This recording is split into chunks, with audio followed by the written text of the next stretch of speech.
26 අවුරුද්දේ අලුතෙන්ම ජිම් එකකට යන්නද ඔයත් බලාපොරොත්තු වෙන්නේ. එහෙනම් මේ වීඩියෝ එක ඔයාට ඔය ජිම් එක ජොයින් වෙන්න බලාපොරොත්තු වෙන ඉන්නවා නම් ක්ලියර් ස්මාර්ට් ගෝල් එකක් තියාගන්න.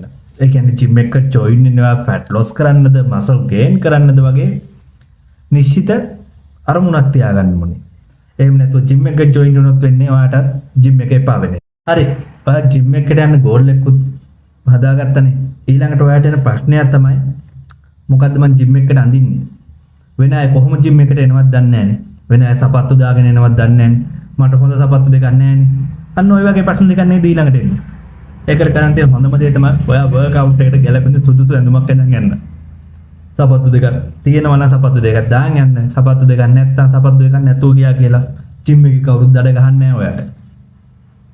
හොඳම දේ තමයි ඔයා වර්ක් අවුට් එක හිතන දවසේ හිතන වෙලාවෙම පටන් ගන්න.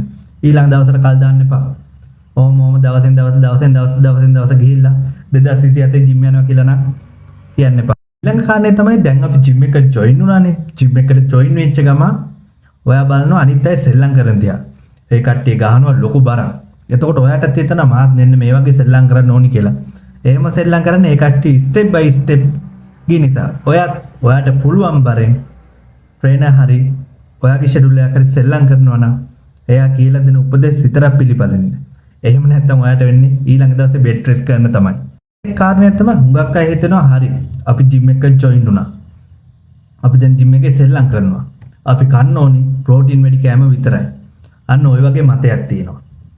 එහෙම නැහැ. ඔයා කාබ්ස් වගේ දේවල් අනිවාර්යයෙන්ම ඔයාගේ ආහාර වලට එකතු කරගන්න ඕනේ. එහෙම නැතුනොත් ඔයාට වෙන්නේ දවස් 3කින් වගේ පස්සේ ඔයාගේ වර්ක්අවුට් එකවත් කරගන්න බැරි වෙන්නේ ඔයාගේ බොඩි එකේ එනර්ජි එක නැති වෙන එක.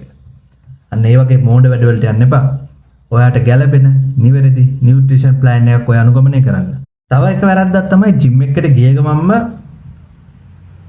හිතන දෙයක් තමයි අපි ජිම් එක සල්ලි දීලා ඉන්නේ. අපි හැමදාම ගිහලා වර්ක්අවුට් එක කරන්න ඕනේ. හැමදාම වර්ක්අවුට් එක කරොත් තමයි අපේ මසල් එකක් ග්‍රෝත් වෙන්නේ. අපේ බොඩි එක ෆිට වෙන්නේ ඒ වගේ. එහෙම නැහැ. රෙස්ට් එකත් වැදගත්. ඒක නිසා සල්ලි බඳ කියලා හැමදාම ජිම් යන්න තියාගන්න එපා. ඔයාගේ ට්‍රේනින් ප්‍රෝග්‍රෑම් එක අනුව ඔයාගේ බොඩි එකට අවශ්‍ය රෙස්ට් එක ඔයා අනිවාර්යෙන් දෙන්න. ඒ වගේම පැය 7ත් 9ත් අතර අනිවාර්යෙන්ම නිින්දක් ඔබේ ශරීරයට ලබා දෙන්න.